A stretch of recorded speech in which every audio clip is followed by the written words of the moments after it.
So what's the first thing you should do after you just suffered through a snowless, long winter that you didn't get to ride anything? Well, you go out and buy another snowmobile.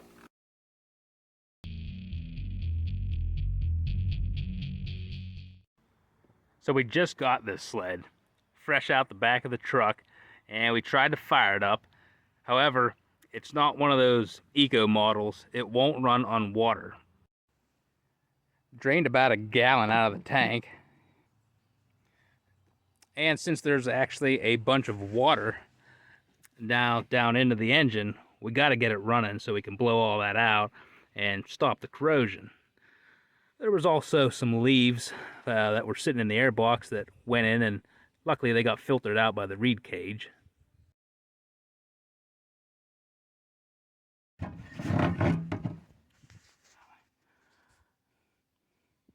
Might only have a couple passes left on this belt.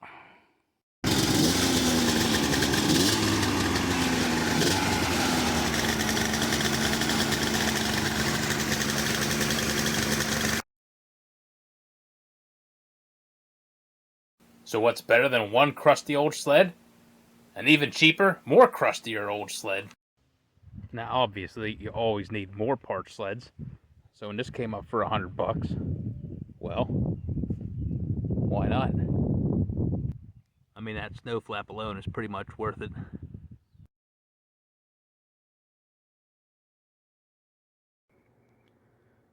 Alright, so we got the $100 parts XC600 here, getting ready to tear it apart.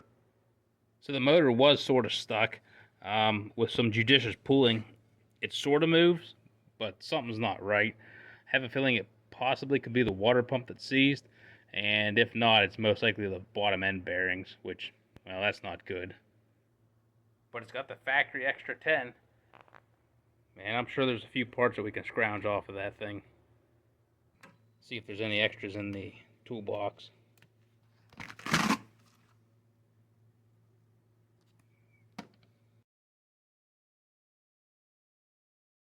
Well, unfortunately, some water was dumping out of the exhaust when it was pulled. So most likely that motor's toast. So we got a few extra spare parts, although not sure how healthy that engine is.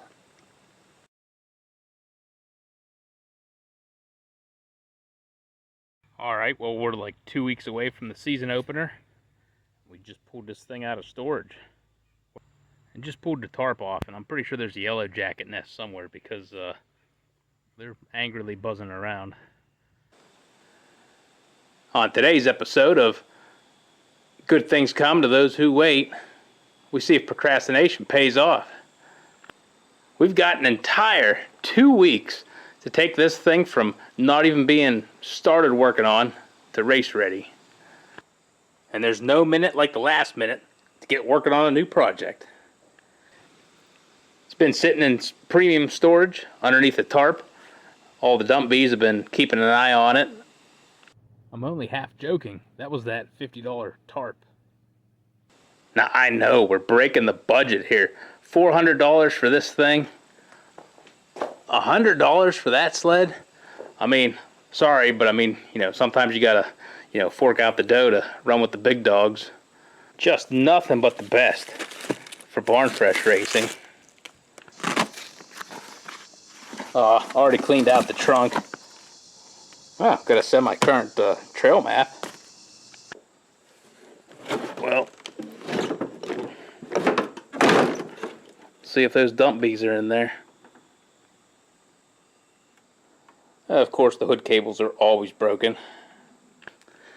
So you might be asking, why this sled? And where's the leaf springs? Well, people have been telling me, and I kind of got to agree, you'd sometimes have to move on up with the eras and get with the times. So, I mean, we're moving up to 1998. I mean, that's practically brand new.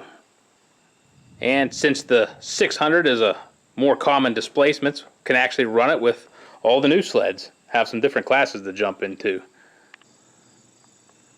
So the old Buzzard, well, it's not getting retired. It's just taking a break. And there's kind of some yellow jackets down there, so I really don't want to get that out for this season. All right, now one of the most important things about picking a good grass drag sled is what the previous owner tells you when you buy it. If they don't tell you, this thing is fast, then it's just never going to run right. And luckily, the previous owner said this thing was really, really fast. Don't worry about the fact that it wasn't running and the gas tank was full of water. Now, being that this is sort of an accelerated timeline project, we did have to order a few spare parts ahead of time. Bam! Just like that, the destruction continues. Definitely a bit of a mess down in the belly pan, but don't worry, we're not going to clean up all the crud, just the loose debris that might get, thrown up into the clutch. I don't think those are the proper alignment shims. Now, something funny is the rear suspension here. Originally, these sleds came with an extra 10. However, oddly enough, this one already had an upgraded edge suspension thrown into it. You can see by the extra bolt holes there and kind of by the smaller idler wheels, that's what she's got. Normally, that would be an upgrade, but since we're running stock class, we're going to have to run the stock suspension, and the extra 10s are actually a little bit lower and better for drag racing anyways. Well, one bolt came out. Oof.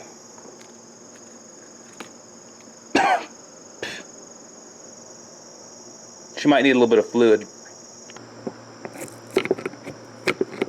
Just got to gouge out some of that heavy crud.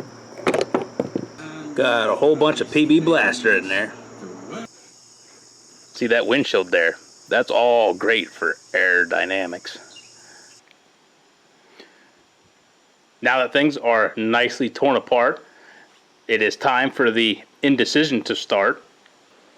Now, being that this thing looked to have a mint condition chassis, was just kind of assuming this was going to be the sled to go with. The motor was running in it. However, there is a disturbing amount of blown belts throughout the belly pan. Kind of worrying about the condition of the crankshaft with the amount of belts that have been exploded in here. And I now see that they have indeed moved the brackets for the suspension. So we're going to have to re-rivet all of the brackets back to their original location to use this chassis. I just did the opposite of this on the 98 XC700. I'm kind of getting tired of switching around suspension brackets. Now, plan B could be the moldy chassis. Now, it's not exactly in great shape either. I mean, running board's taking a hit. I don't think anybody wadded it up in the ditch too bad. And it's got a nice layer of grunge built up on it too. And it actually had an extra 10 in it. So that's a start. And, well, that chassis apparently only has 5,500 miles as compared to almost 10,000. So it's basically brand new. Alright, and just like that, the parts sled is now the main sled. That's why you always buy deals when you can get them. Now, it's a bit out of the ordinary for barn fresh racing, but we're going to actually clean up and vacuum all of those walnuts and I don't know what else, mouse debris that's down there, because that's going to be weight savings.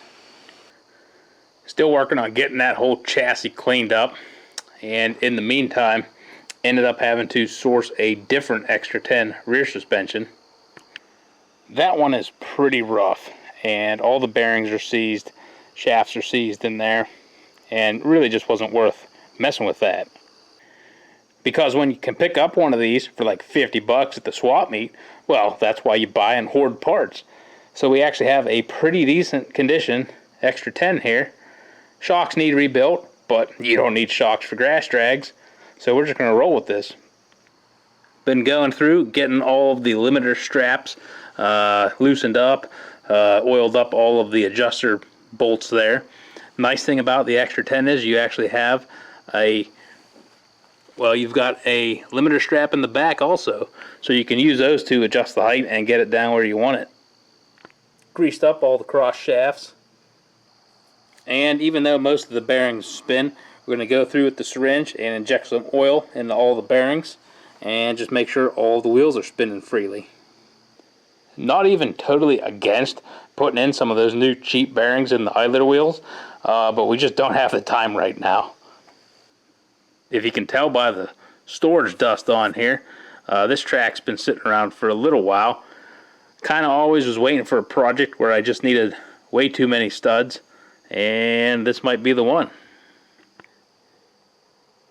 It's not the greatest installation of the studs, but it makes up for it with quantity. So this entire sled is being built to stock class specifications. So even though you can run it in some of the ISR classes, you can run a chisel track. We're going to stick with the trail track for this one. Oh, you don't have to worry about that heat exchanger. I'm sure that JB weld will be fine. One step closer with the track in. Now, one of the highly technical methods that I used to determine which chassis is in better condition was how much slop was in the steering. And this chassis seemed to be a whole lot better until I got into it and I found out that some of the spindles were seized solid. I mean, the steering's going to be tight when you can't use it at all. We've just been soaking both master cylinders, trying to get one of them freed up. No success yet. Don't worry, we're pulling out all the stops. We're using a little bit of the expensive orange can. Boom. Access hole. When you don't care about parts, you can just use all sorts of new tools for access. It was a bit of a struggle, but the front shocks finally came out of there. And got the rear suspension going back in. But that's about as far down as we're going to take this chassis. Not a whole lot left to it, but still going to check out all the bearings, motor mounts and all that stuff. You know, once you start putting things back together, got to make sure nothing's broken, and so it doesn't throw you out of alignment. Hit all the grease fittings down in the steering system, but steering's still not quite the not the smoothest. I guess you're really only going in a straight line though. So I got the suspension wrangled in. Like I've said before, it's always easier to throw the whole sled up on its side and then get the front torque arm up installed in there, and then you can kind of swing it all back into place. But we got things set. Track's not tensioned or aligned yet, but well, it's in there. All the idler wheels got, well, just an injection of oil. We didn't really replace any bearings on the skid yet.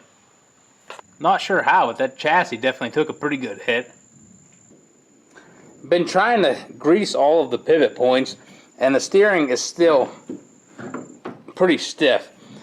Narrowed it down probably to the passenger side spindle over there. Been hitting it with a hammer, but I guess that's just not enough. Gonna have to rip that apart and probably sand some rust off. Now, I know brakes just slow you down, but you kind of do need them. And these things have been soaking for days now, trying to get them freed up. Well, stop the press. We actually might be making some progress.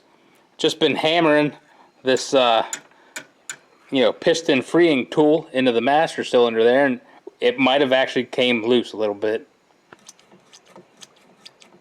Oh yeah. Little bit of magic fluid. Yeah, don't worry about that paint. And we've got brakes. It's got a little bit of a stiff spot, but I think that'll work itself out. Got some choices to make. There's two different fuel pumps here. They both look to be the Mikuni Pentagon high capacity fuel pumps. But that was the one that was off the running motor, albeit 10,000 miles. Quite a bit of rust, or the one that's been dried out for who knows how long with possibly water in it. But man, it looks nicer. So for now, they both got a bunch of WD-40 sitting in them.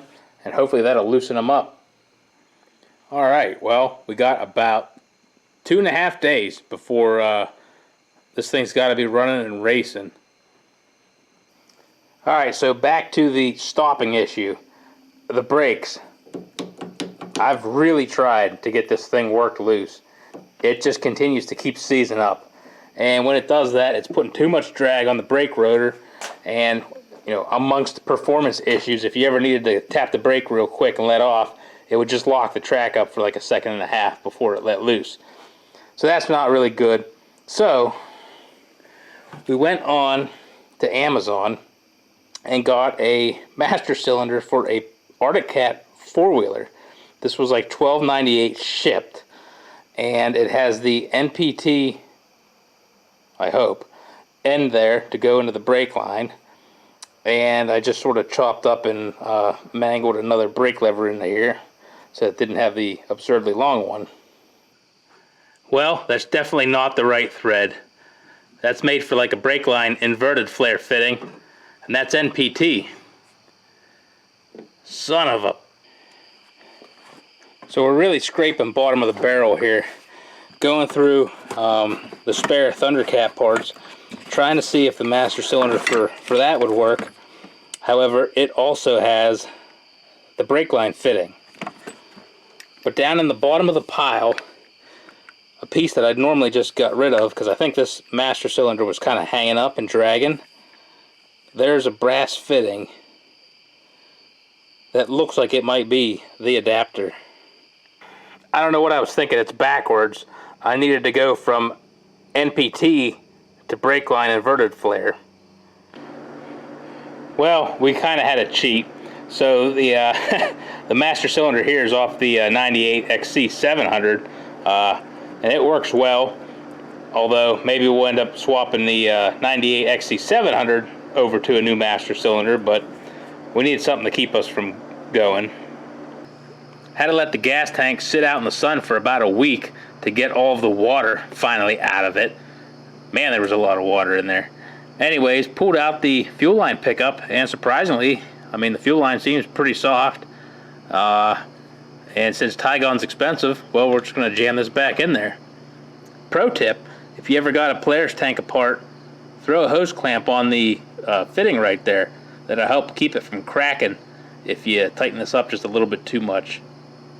Another performance mod was letting this sit out in the sun just so that the water could evaporate out of the foam. That's all weight savings. Still got a long ways to go, but at least there's some progress. Now, even though we're on a budget and we're going to try and use as little new parts as possible, sometimes you got to go through an engine when you don't know it just to check things over. Well, we got to the point where we had pulled off the recoil and the belt was riding a bit off to the side here. And no big deal, we'll pull that off, yank the magneto, see what's up. Kind of noticed, yeah, water pump's not supposed to do that. I'm kind of surprised this thing was actually running at all without having just antifreeze spewing everywhere.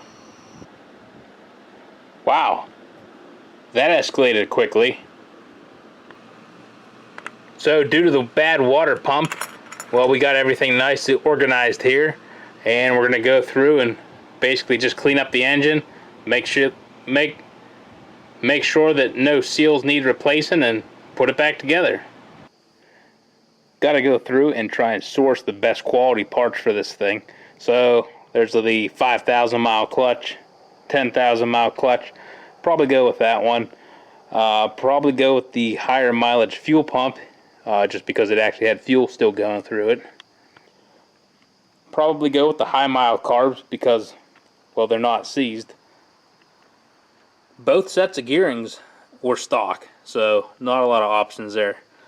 Might have to see if we can dig up something else if we want to gear it down. That spare belt looks brand new. Time to haul that one in and break it down to see what good parts are left on it.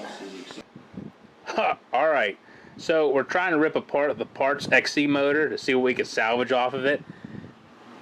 And, I mean, I don't even know what happened here. There has been so much corrosion that it has distorted the intakes. I mean, I, I don't even know what to say. Yeah, probably gonna say that crank might not be in the most mint condition. So the parts motor, it's definitely been doing a Titanic reenactment, and I don't think there's too much salvageable in that bottom end. Fast forward to the part where the motor's torn apart in the garage, and well, there's just bits and pieces scattered everywhere.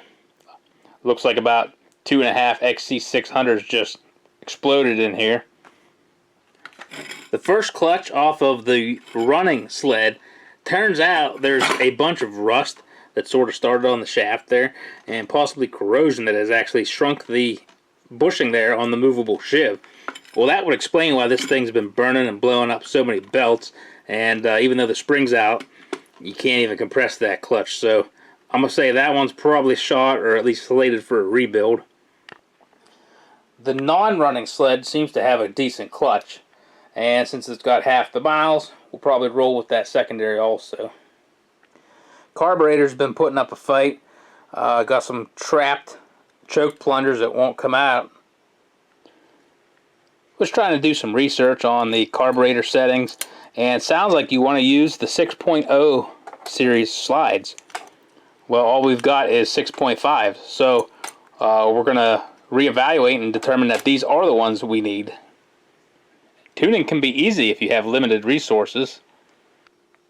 Now for the carbs, since we got to run the stock key-ins, didn't have all of the required jets for the size range that this thing's probably going to need. So, again, generally not a fan of buying the super ultra cheap ones, but for $9.99 per pack of 20, I mean, tough to beat these mutters. One of the concerns I've always had with some of the cheap jets are how consistent they are compared to an original Mikuni. And in this case, I think the only way we can get away with it is, since we're starting from only using these, as long as they are somewhat sort of consistent, we'll find out, we don't have to worry about going up one jet size and it being vastly different because of manufacturing tolerance from China. Since this is a stock class sled, you got to keep all the stock suspension components. Now, luckily, the rear suspension's got adjuster limiter straps from the factory on that extra 10, so we can kind of work on pulling that down and getting the rear set up. Now, the fronts, according to the ISR rulebook, you're not allowed to add chains or straps or anything like that, but you can add spacing slugs inside the shocks. So these shocks, well, they've seen better days, and well, why not try and rip these things apart and slug them ourselves? I'm just trying to figure out how to take things apart here without the nitrogen just like rupturing. Well, apparently if you just start cracking little fittings and Allen screws, stuff starts happening. Just going to let that simmer for a while. So that little Allen screw wouldn't come out of the one on the right, started stripping out. So instead of just taking the cap off and hoping for the best, we'll let that other one Exxon Valdez out and then take it apart and see what we're up against. Because when you got spare parts, it's always nice to use one as a reference assembly. Well, that definitely wasn't the right way, but it is a part. Per usual, make sure you have the essential shock tool. Don't hurt the decal. Alright, so we got the shock shaft here, and was able to get this lock nut off. I'm guessing that's the old shim stack. Not like we're worried about performance, but we'll try to not drop it on the floor. We won't mess with those shims at all. but we're going to have to find a piece of pipe or conduit or something to put in here to basically act as a stop and limit the up travel. Got some aluminum tubing out of the scrap pile. So now that the shocks are fully drained, we got our spacer tube, and we're just going to cut it to length and shorten those up. That should do her. Alright, so started trying to do the right thing and research online as to how much oil goes into one of these shocks. Judging from the stain on the floor, I'd say about a cup and a quarter. Couldn't find an exact number, so we're basically just going to fill it up until it starts to overflow, like that, and hope for the best. We won't let poor shock performance dampen our spirits. Well, it's doing something, so. That shock eye on the left looks a little bit askew. Was gonna adjust both shocks to have the lightest pretension as possible, but that one's not moving. So we'll just back this one back up there to match. Now that that's done, on to some of the minor details like engines. Alright, now this chapter, this is an entire boondoggle of trying to figure out a water pump for a 1998 XC. And if you aren't aware, which I was marginally aware of this, it's a 1 year only setup on the 98s. That's what the remains of the water pump bearings looked like in the motor that was running. Honestly not sure how that didn't completely explode, but there were loose ball bearings from the other bearing just floating around inside there. Apparently when the weep hole rusts completely solid, it doesn't show that it's leaking anymore. So on a 1998 setup, you've got one of the coolant passages coming down here out of this fitting that is pressed into the housing, along with the thing that goes up to the coolant reservoir. So if you want to keep the stock overflow tank and the coolant line set up, you kind of got to stick with this whole layout. The 98 only has one fitting back here that goes into the cylinders, and that's it. Now on the 99s and up, there's a different coolant passage that comes out over here, and it eliminates the need for this fitting here, and they've just got it blocked off. Now in addition to that, all the water pump part numbers are different as well. The shaft is a different part number. Pretty sure the impeller is, the seal is. Of course that's all discontinued and or impossible to find or expensive. You go down the rabbit hole of trying to buy parts that say they'll fit a certain year range, but that's probably not correct. So somehow all of these pieces are going to have to end up looking like the 98 setup and working. And that might mean having to use some newer internals, and we're just going to have to find a way to somehow adapt them into this 98 housing. Because, well, we don't have time, and, well, this thing kind of needs a water pump. Already learned one lesson. Kind of bent the threads on this water pump shaft. There's a shoulder in the middle of it, and the bearings slide on from the outside. And you basically got to take the aluminum pulley here and press that off, and then you can take the bearings off. Didn't know that. But one major thing thus far, so these housings, if you go at it with a pin and a hammer from the back side there, you can pop out the block here, and that's where the old neck was. So you can hammer out that from the 98 and make it work in a 2000 or a 99 and up housing. Not sure if we're going to need to do that yet, but we've got options. Alright, so we got the first option for disappointment here. The new bearings that were supposedly for a 97 through 99 XC600. 6202 RS. Pretty generic bearing. And there is the 98 shaft. See here? I think the tolerance is a little bit loose. So the glaringly obvious difference is the shaft has been upsized here on the 99 and up, and if you look closer, there's actually a little shoulder there. So we may have a similar dimension on the outside. However, the bearings are just never going to work unless you get the old small size ones, which is probably why they failed. So bigger bearing, probably a little bit better life. I can't quite read the numbers on this one. Now, interestingly enough, the diameters of the shaft out here are the same, and the water pump impellers do seem to swap over. The shoulder distance between the two bearings is also exactly the same. But here is where the rubber leaves the road. That is the 99 and up case, and it's got a pretty deep cut in there to allow that style mechanical seal to get driven down in.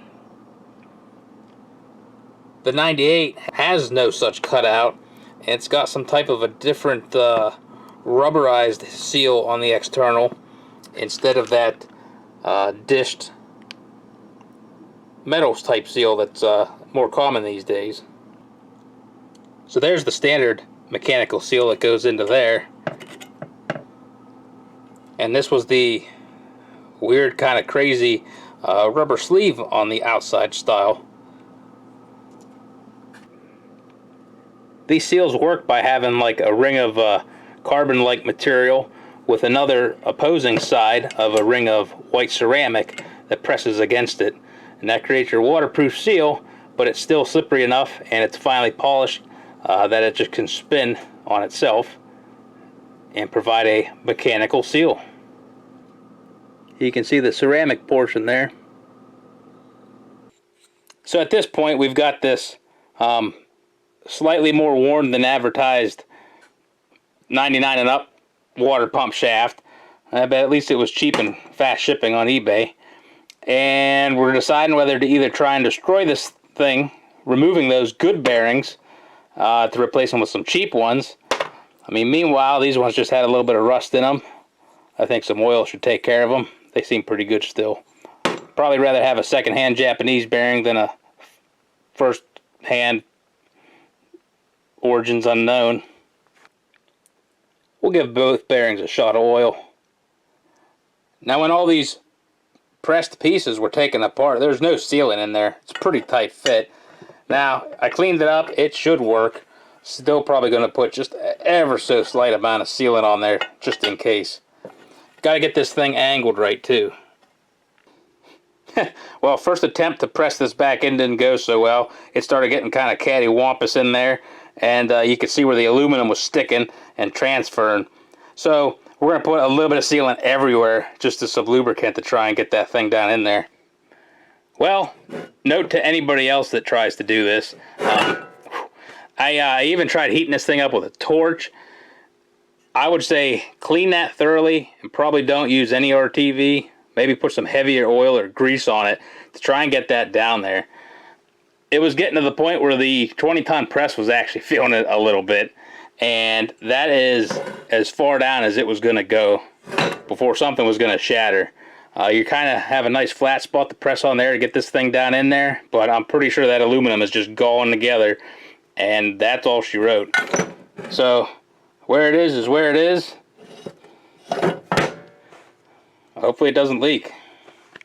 Well, upon further review, the old slug that was in the 99 and up case is actually slightly smaller than the OD of that part right there. So that's why we were struggling. But that's going to be a, hopefully that press fit is never coming apart.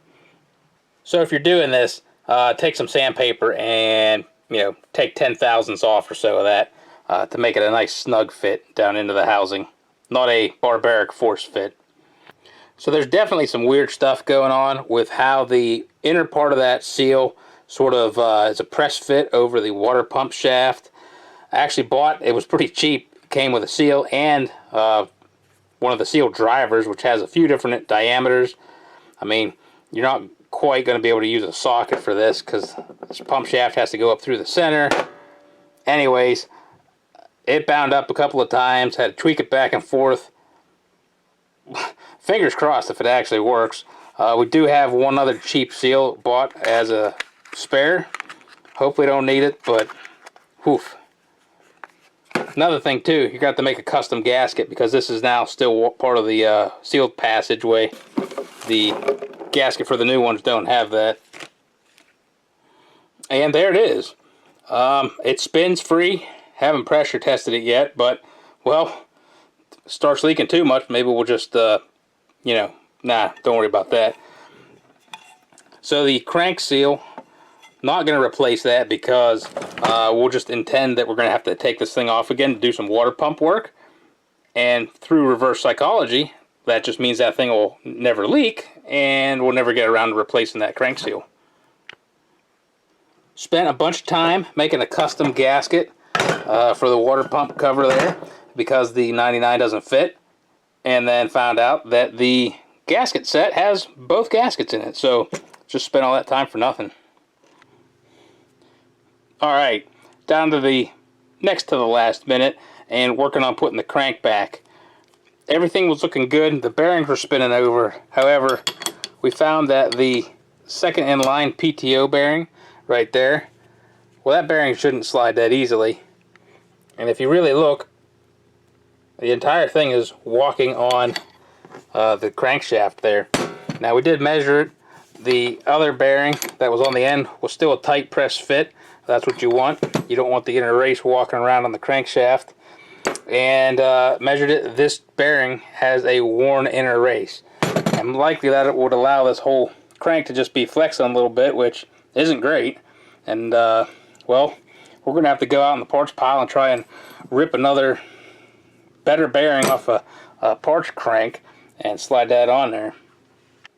Might be going completely hack on some of the components, but we're actually going to check the run out on the end of the crank here. And we're getting about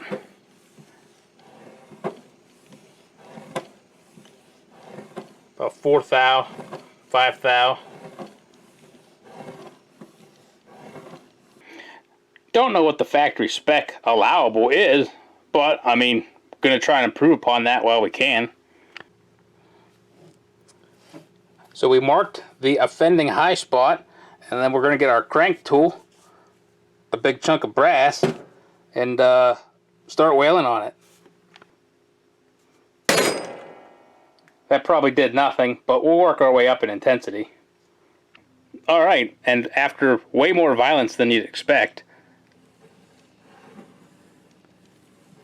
I mean, it's not perfect, but we got about a thou and a half. Might give it a couple more whacks for good measure.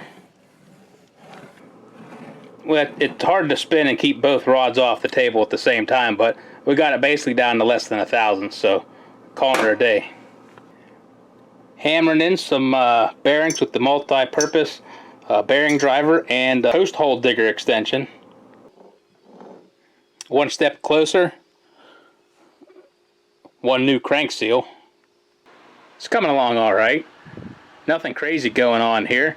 It is a stock class sled, and we're building this thing to ISR stock rules. So no porting, no gasket changes, no changes basically at all. Got to do everything in the clutching, the tuning, timing. I mean, that's one of the things actually I appreciate most about the stock classes is it forces you to concentrate on your tuning, suspension setups, all the details and things that go into making a sled fast, but a lot of it's not really things that you have to spend money on.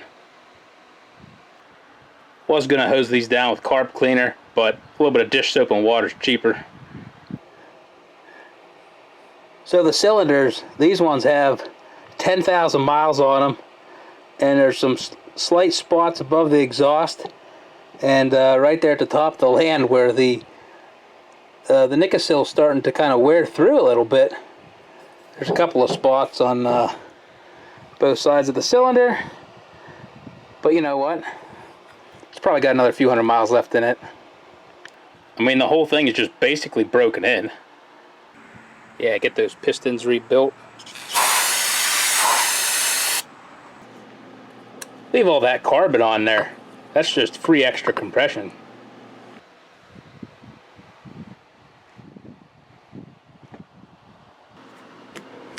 Red head is back in place. That's the only part so far to use a torque wrench. I mean, if they wanted you to use a torque wrench places, they'd have made it accessible. Ah, crap. Well, the good news because of the bad news is we actually found that O-ring had shifted and got crushed. We would have been taking this head off anyways. Well, that's why you always save some good used parts. Hopefully that'll work.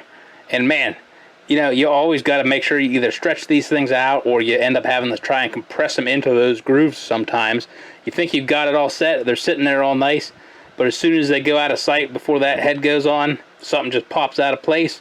Or if you ever set it down and do a little bit of an adjustment, sometimes that's just enough to get them to roll out. Alright, hopefully everything seals and this doesn't become a lawn sprinkler of antifreeze. So these reeds are, well, the set that had the least amount of water sitting in them. So that's probably what we're going to go with. The other one's got some pretty bad burn through spots down on the rubber seats. You can see the light through there and the burn marks. That still spins.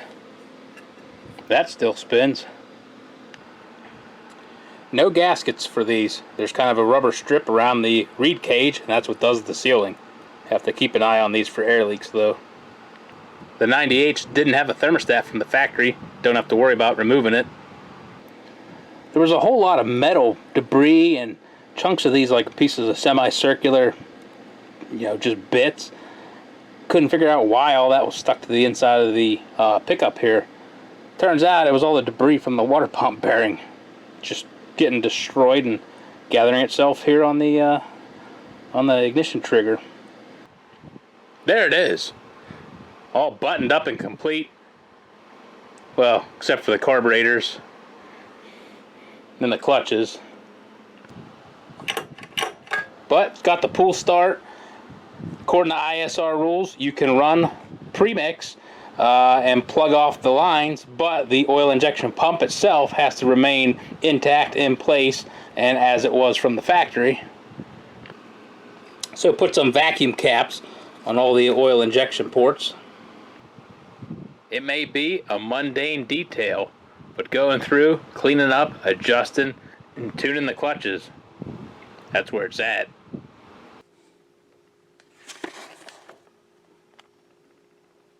Where's the section on grass drag racing? Back out in the barn now, working on finishing up the suspension setup. Got that mint condition seat back on there, and also temporarily threw on the hood just to, you know, take in the ambiance. Man, is this thing gonna look sharp? Oh yeah, that windshield really ties it all together. Low drag, aerodynamics.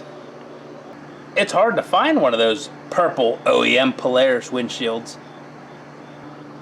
And the front bumper, so the paint's just kind of falling off of it, but it actually looks like a purple anodized front bumper.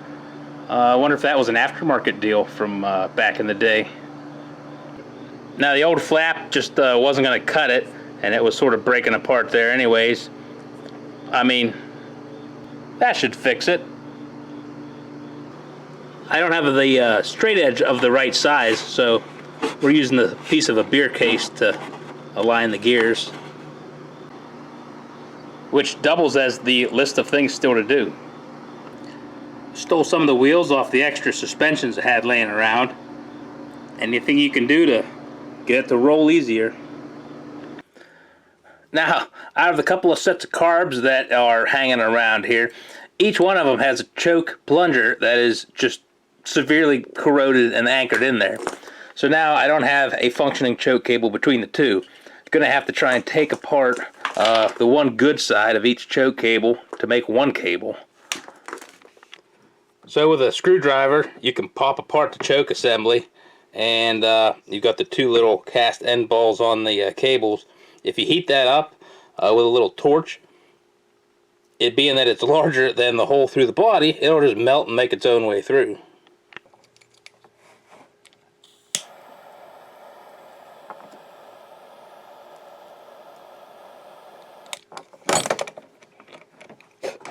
Try to do it without catching it on fire too much. Good to go. I guess it's about time to actually start working on the carbs. Have been putting this off for a while, and just hoping that these two remaining carbs that haven't been taken apart yet are just going to be perfect inside. You can have hopes and dreams, right? So this is one of the carbs off of the 10,000 mile motor, and one of the things about the key-ins, you see how much slop is in the floats right there. Those wear out, and apparently they just have really inconsistent fueling. Well, desperate times call for desperate measures. And if you look, you can see that the holes are just all wallered out there on the pivot points for the float. But upon further inspection, you look at the float itself, and the cross shaft fits nice and snug through the whole float assembly. And there's actually a little bronze bushing that is in the float. Now that's exactly the right ID to fit those pins. And being that there's a few extra junk carbs laying around, I think we're going to try and pop that bushing out of a spare float assembly, drill up a size on the holes through there, and try and press fit this into there to give it a new tight fitting pivot point.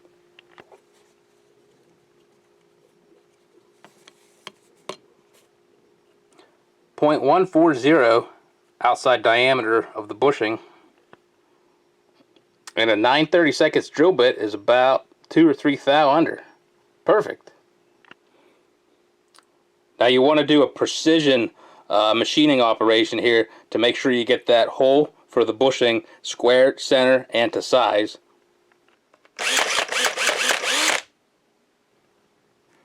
Alright, well, we pushed our luck and got through the one side. Oddly enough, it seems like the one tower is has most of the wear in it. So we're going to try and put the bushing in just on this side first and see how much it tightens up the whole float.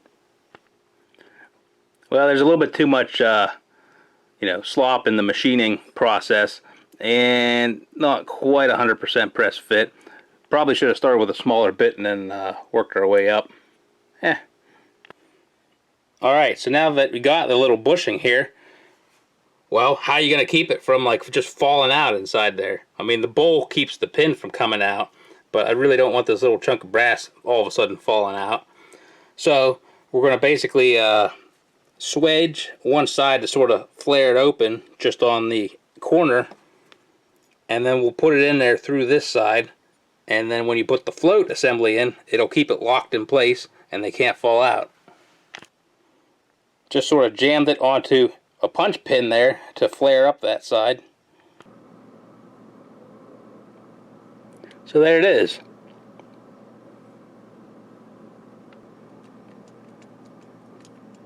Way better. Since I didn't do that side, there's still a little bit of play, but we'll call that good enough for the first run. We just don't have the time. Time to start throwing some of the big pieces back together. So we're down within the, well, quite a bit less than 24-hour until race time, and motor just finally got set back into the sled. Got the new gears and chain installed. Well, not new, secondhand. Alright, clutches are in. Probably got to clean some of that grease off of the shivs. Did some testing on the electrical. We do have spark, which is a good thing. This thing has that crazy extra throttle safety switches on it. They're sort of wired in parallel with the kill circuit, and that extra thing, I can't just bypass it by unplugging one, so we're either going to have to let that ride, or eventually we're going to have to disable that to make sure it just works only through the kill switch. You don't want that thing hanging up or causing an issue right off the line. It'll probably sputter, pop, or do something weird. Getting some fuel lines plumbed in. I got the kill switch set up there. Just need to wire it in. We'll just wire it in place of the key switch circuit. the exhaust back in place. Didn't even put any RTV on it because I'm sure it'll be coming back apart at some point for messing around with things. I've been putting some coolant in there and keep on checking for the weep hole there. Hopefully that stays dry. You're allowed to run commercial air filters in place of an air box according to the rule book, so that's what we're going to do. Probably not much of an advantage, if any, but I prefer to have some filtration to try to make those rings, you know, they're already worn out, but try and keep some life in them. Not sure how these ran at all. There was so much debris and leaves and dirt just in the carbs. So at the moment we're going to have to let these things soak because the air screws won't come out easily. In the final push now, got my jetting figured out, was getting ready to install everything. Had just got done cleaning all the carbs and went to do the final install on the bushings. Well, I was putting it in from the inside and we had that little flared end and it needed just to go in a little bit more. Well, you get the pliers and you try and keep on crimping it. Crimped it a little bit too hard and it ended up cracking the inside thin wall that was left on that post. Awesome. Well, don't have any other options. All the other bodies are even more worn out. So JB Weld it is. But now those bushings are permanently installed. Don't have to worry about them falling out. That's a feature, not a flaw. Alright, just got everything dialed in, synced, coordinated, and hopefully that JB Weld only needs an hour to cure. So the quick disconnect that I was going to put in line here is made for a 3/4 inch hose, but that's a solid 1 inch hose, and there just wasn't enough hose clamp out there to actually put it on there. So took a 5/8 inch heater hose, stretched it over there, and we're just going to use that as a spacer and just jam that in there. You see, taking the CDI and putting it on a rubber isolation and damping system with some high tensile nylon attachments, I mean, that's the best way to do that.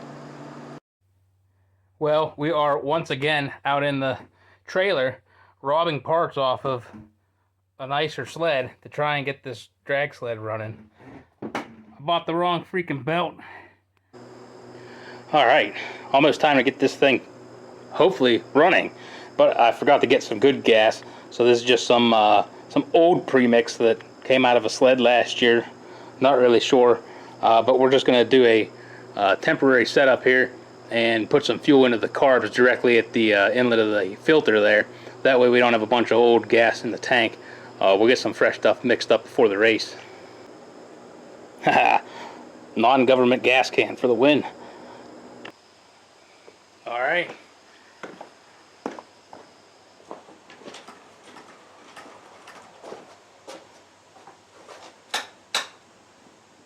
Choke on, everything's free. Probably should take the paper towels out of the carbs.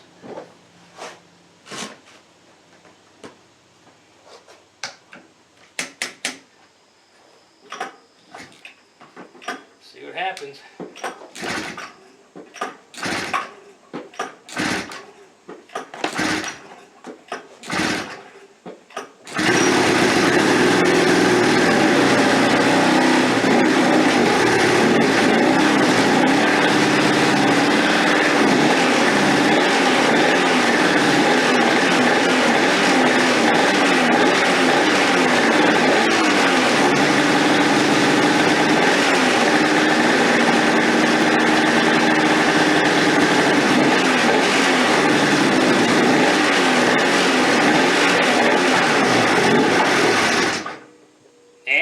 Run out of gas.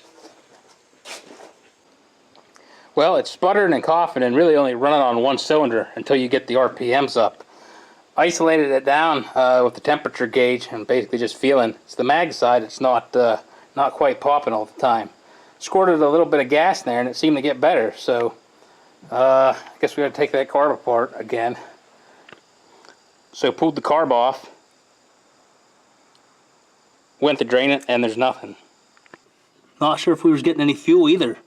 So it's either in the carb, stopping it from coming through with fuel, or it's something in the fuel pump.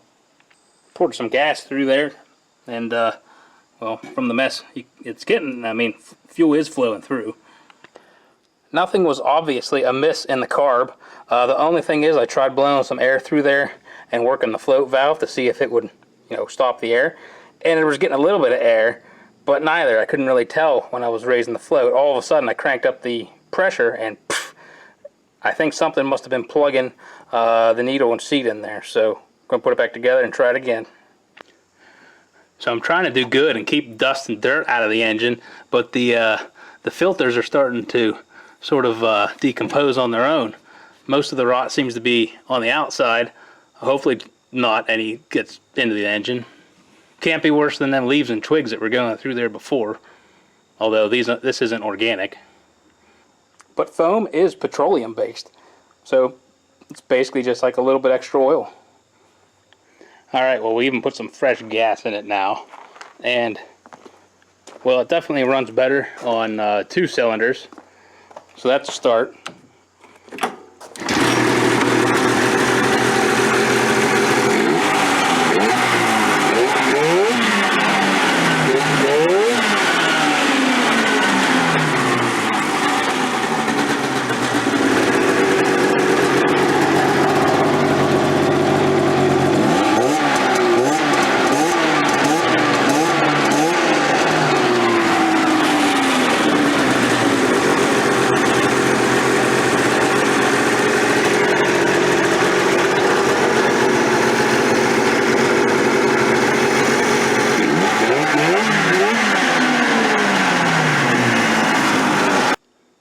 Yeah, we're going racing, boys. Well, it's got 2 laps around the yard in. Made a couple of clutching changes because it was really not right. It was revving up too high. And not really sure if that helped or not, but about ready to go park it for now, and we'll see what it does in the morning. Alright, got a bunch of random spare parts, and hopefully all the tools that we need. So we made it to the grass drags. Now, the old 98 XC600 didn't quite run the fastest.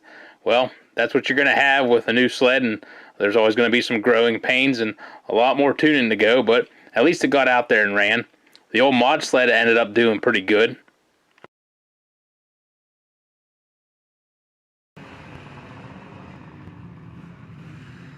Alright, well, we got 1 test pass in and already making changes to the carbs. Still way too rich on the bottom end. So we'll keep on throwing parts at it.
And it was pretty cool that the sort of local racetrack was celebrating 50 years of grass drags consecutively.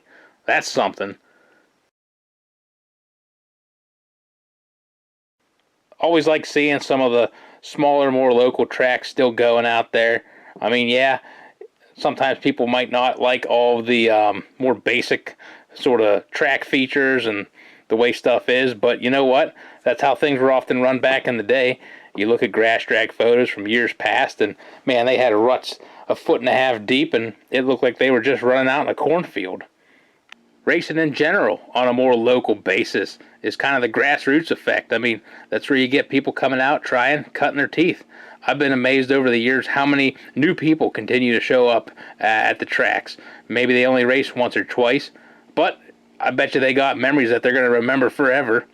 And especially too, people getting the kids involved, and just anybody that can help out and support the sport and hobby that we all try to enjoy. Always got to give thanks to all the volunteers out there that make that kind of stuff possible.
Now, after the race, it just looks like a war zone.